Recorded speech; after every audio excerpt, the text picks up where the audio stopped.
We have a little bit of time for questions and comments from the audience.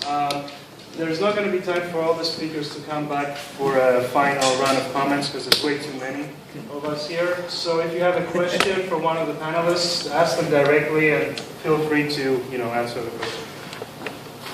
John?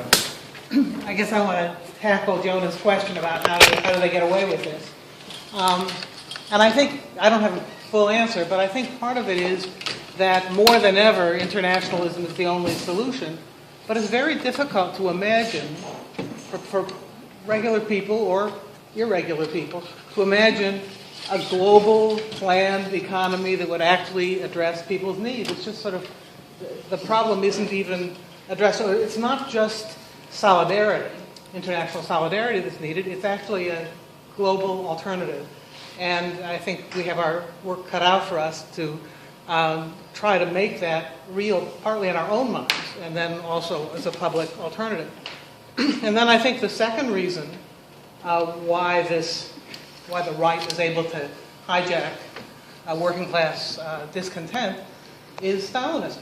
That is, that Stalinism really discredited the idea of socialism. And to this day, the right wing and the center and liberals all point to what kind of horrible experience socialism was, and we're, I think, just beginning to come out from under that with the famous Rasmussen poll and so things that show that people are beginning not to think that socialism has to be that. But there's, I think, the third problem that we have is that the disillusionment with both Stalinism and social democracy and mainstream political parties makes people very anti-political. And so then you have the revolts in the squares, country after country after country, and without political parties, with the partial exception of Greece, without political parties, it can be the expression of the squares. And I think exactly the Ukraine experience is one that shows us the dangers of the square without the politics. Yeah, I have two questions. The first one is for Eva. Yeah. I remember talking to some friends in Turkey this summer, and while they were very excited about the protests, they were also concerned that in the smaller cities of Turkey, the movement was very quickly being hijacked by the Kemalists. And I'm wondering, with this recent wave of protests now, what does the view look like from outside of the big cities, and particularly in the Kurdish southeast, and how invested do you think people are in continuing the movement against Erdogan? And then my second question is for James, and I'm gonna move the conversation away from Europe just for a minute. I don't know much about Ukraine, but just following and reading about what's been happening there the past couple of weeks has reminded me in many ways of the Arab world and the country where I'm from, Egypt, where I've lived and worked and protested for the last few years, where in both cases you have this real revolutionary moment, a moment of genuine popular upsurge that the left is just not organized enough to capitalize on. Now, the reasons for this in the Egyptian case, to me, are clear. This is something that me and colleagues have been talking a lot about in the last few years. I think it fundamentally goes back to Nasserism.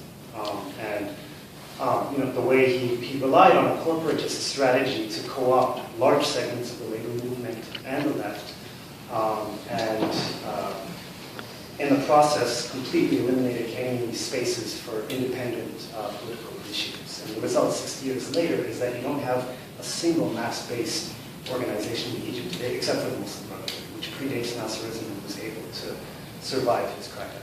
So I'm curious in the case of Ukraine, I guess it's a two-part question. Number one, can you just kind of describe organizationally what the left looks like in Ukraine today, in terms of parties or trade unions or whatever? Perhaps it's an ignorant question, but with the exception, of course, of the Communist Party of Ukraine, which is different, what does the left look like organizationally? And then the second part of the question is, does the legacy of Stalinism and being part of the Soviet Union afterwards create a particular set of challenges for the left in the Ukrainian context? And can we think comparatively about how legacies of state socialism, whether it's in the Arab world or in Ukraine, create a particular set of challenges. I think the question of Kemalist and their involvement in Gezi is one of the mostly frequently asked questions, and I'm glad I can address that. I don't think that Kemalists are owning the movement. They try to hijack it, just like any other political group that's been involved in the resistance. I'm not sure if they are stronger in the smaller cities. There's no discussion about them taking hold of the smaller cities. But there are certain cities where they are obviously stronger. For example, in Izmir, where it is a city known for a large Kemalist population. We cannot really define Gezi with one political group leading the way. It's a mixture of a lot of different groups, from socialists to nationalists and I would say even fascists. Obviously differentiating what percentage of them being on the streets, but it's a big mixture of people. That's why you cannot really put Gezi into one political perspective. In terms of Kurds and the East, it has been criticized that Kurds haven't been really involved in Gezi. They were part of the resistance in the metropolitan areas like Istanbul, Ankara, and they came with their flags and everything, but we cannot really say that they were, as the group, involved in, especially in the East. We didn't really see any big responses from there. And where does Gezi go? We don't know. But just like we saw today, millions are again on the streets. And I think Gezi was a one-time thing that happened. And from there on, we created structures that will continue in different shapes. And that's what we are hoping for, especially in terms of forums and platforms. Really quickly, the comparison with Brotherhood I think is spot on. You know, with a series of like clarifications, like I think there is, you know, but I'm trying to explain to people who immediately said, "Oh, there are fascists in Maidan. Why would we ever work with them?" And they're like, "Well, yeah, but when these people have a disproportionate following and are able to really sort of intervene and congeal around them a significant part of that demonstration, I think." Actually thinking about it through the lens of like, well, how did the left work with regards to the Muslim Brotherhood? Did the fact that the MB were in Tahrir mean that people didn't go to Tahrir?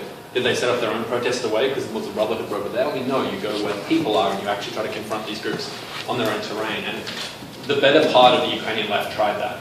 I mean, I sort of giggled to myself when you asked that question. What does the left in Ukraine look like? And I immediately thought, you know, the line from George Orwell, a boot stamping a human face for it. You know, like, is this sort of like, in a room? It's not quite 3 dudes in a room. Like it has, since 2004, since the Orange Revolution, they actually have the sort of anti-Stalinist left have actually really been able to build a little bit, but we're still talking less than 100 at least. Now imagine, and so to tie into the question of Stalinism, and part of the problem I imagine like is far less than 100, but I imagine far less than 100 people, like in a movement of tens of thousands. I could be wrong about that, but I suspect it's not. And tie that into the fact that like a lot of the left also sided with Yanukovych or with the Ukrainian Communist Party, voted through the anti-protest laws that Yanukovych put down. I mean, that's the level. I mean, that's completely corrupt in that sense. And I think a lot of the anti-fascist unions on the ground look to the Communist Party for leadership. So, I mean, so what does anti-fascism mean in that context? It means we shouldn't be in the streets at all. We should be supporting Yanukovych. We should be, you know, he's an anti-fascist power, which is even completely sort of warped. But I think it ties into the problem of Stalinism, precisely the history of Stalin, of precisely what the comrade said. How do you reconstruct the language of the left in a way that actually makes a clear break with that history? It says, look, we're as opposed to Russian occupation as you are. If there is anything of value in the Soviet history, it's precisely those moments of sort of solidarity between Ukrainians and Russians, of fighting fascism and of fighting imperialism. And I think that's what is not what it is in most, particularly in the west of Ukraine, in most people's heads, or when they think about the Soviet Union, I think, and when they think of socialism or communism, right? And so the left really has its work cut out for it. They're trying to organize in new ways.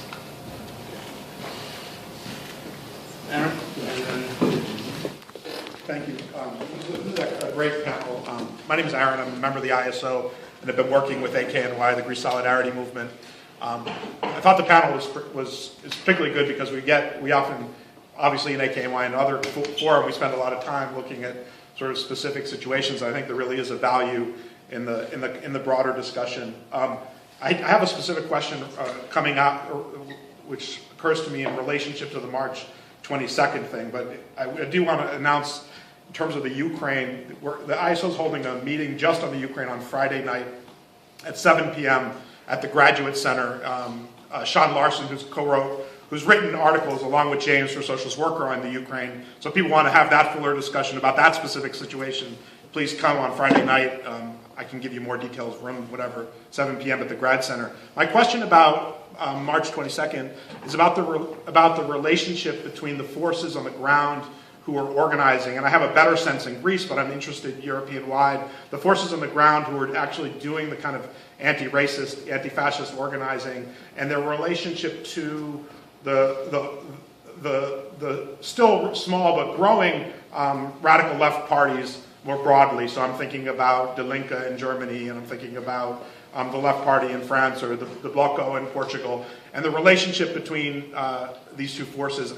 What occurs to me in part was when the head of Syriza was here in New York last year, he was somewhat, I think, sort of frighteningly dismissive of the seriousness of the Golden Dawn and what they represent. And, I can imagine all kinds of tactical reasons why, he might take that position coming to the United States, but it does leave me with the kind of broader question about the relationship between the forces on the ground and the kind of organized forces who have more of an electoral expression. I can answer your question because it's a really complicated one. But unfortunately, Syriza in Greece as a party has not acknowledging that there's a right wing and a left wing. We're talking, the leadership and the official line. They have dropped fascism as if it's a hot potato, because I think the thinking is that if they seem to be too confrontational, it might damage their chances of getting elected. I think this is the logic that leads to that. So therefore, it is falling on smaller groups like us here in Greece, of the extreme left, that are outside of parliament, to be the organizers. The Communist Party of Greece also talks a big game, does absolutely nothing to directly confront the fascists. For example, there were marches that attempted to march to the Golden Dawn headquarters after the murder of Pavlos Pisas. Both the Syriza and the Communist Party did not go with the 50,000 people that went, or attempted to go to Golden Dawn headquarters. So I'm just going to give other people a chance to speak. Yes, and then we can go. Yeah, I'm just curious, and I mean this a little bit maybe tongue-in-cheek, but what exactly does fascism mean in Turkey? Because when you have on one hand, Kemal sort of screaming AKP fascism, and on the other hand, you have MHP, the very far right, in fact probably fascist party, also fighting Gezi. Is it sort of like an Orwellian thing where it's like, oh, fascism is just a really bad term, we don't like it? So I'm just wondering, what does fascism mean, and what sort of discussions are being held within Gezi quarters on this term? It's interesting. I was just thinking about that I should talk about it. How complicated it is right now in Turkey to address the issue of fascism, because we have people in the streets fighting on the same front with socialists and communists against a very authoritarian government, which we all call fascist. And now we have to jump between the ropes as socialists to fight with that and with the existing so-called comrades that are fighting right next to us. So I think that's a challenging question for all socialists in Turkey, how to deal with this situation. How do we address that? How do we define what really is the problem and how we can combat that and perhaps radicalize the young population towards left instead of being part of nationalism, which is a very mild version of, in my eyes, fascism, which sometimes hides behind social democratic party that we have in the country, and it's a big problem. So I don't know the answer. I think that's what we all are looking for. Andrew, did you want to ask? Sorry. Yeah, my name is Eric. I am a recently retired subway worker here in New York City. I recommend it. I am the retirement part. And, I am a supporter of the League for the Revolutionary Party. I had some idea there would be a discussion, what is fascism and how to fight it. And there was some discussion how to fight fascism, in particular from Comrade Matt. But I think not enough. Let me very quickly go through what I think is. We have to vacate the room. Yes, okay. I have one question. People will correct me if I get stuff wrong about Greece, but here's my impression, that after the murder of Pavlos Fyssas, the 50,000 strong person march showed the government that letting the fascists loose was getting out of hand. So they actually arrested some fascists, and things are laying low for a little while, which is allowing parties like Syriza, who are trying to rebuild some sort of coalition of workers' parties and capitalist parties, left-wing capitalist parties, allowing them to get away with their pacifism. That's what it is, pacifism. I heard the same speech you did last year. I think that it's absolutely necessary to build a new party, a genuine communist party. In Greece, this will be difficult because you have something called the Communist Party, which has betrayed the worker struggles. General strikes are necessary, and they show the strength that the workers have, except when you have one after another, 2 days at a time, then it gives a sense of weakness after a while. So finally, let me say that genuine revolutionary socialists should demand that the mass organizations of the working class, the big parties and the trade unions, organize against the fascists in the streets, no pacifism, and fight for a program like people were talking about, housing and so on. And people are going to say, oh, the Communist Party-led unions in Greece are too hidebound. They will never listen to even the greatest kind of pressure. The workers in those unions, under the hammer blows that is crisis, are going to say to their leaders, this isn't working. We want something different. They'll need to see an alternative. Okay, thank you. We got to wrap up. Yes. Very quick question. Yeah, very. James from the Ukraine? Yeah. How worried are you about the Crimean Tatars right now, and what can we do as an international community to possibly prevent a possible ethnic cleansing of them? So how much time do we have? Like 30 seconds? 2 minutes. 30 seconds. There's always the left, right? You inflate it. You know, a demonstration of 50 equals 250 people. You've got 30 seconds, 2 minutes. The Crimean Tatars. I mean, so the history of this was Crimea the Crimean Tatars were one of the communities from the western borderlines in the Soviet Union that were actually forcibly picked up and removed wholesale during the period during World War II, before and immediately during and after World War II. Chechens were another, and so you start to see why people there are quite anxious about coming back again under Russian rule. The actual situation on the ground in Crimea is really difficult. Suffice to say, at the moment, I understand that the Crimean community the Crimean Tatar community in Crimea are actually calling for a boycott of the referendum entirely. They're not participating. My understanding is also that the actual I don't want to say too much because the minutiae of differences on the ground I think is quite difficult to tell at the moment. I would say that people that are particularly interested, Andy Pollack has connections with the Crimean Tatar community here in New York City, and I'm not sure if they're calling actions or if there's going to be some kind of discussion that, but if people are really interested in this question, you should speak. I'm going to nominate you, Andy, to be the contact point for Crimean Tatar problems in this current context.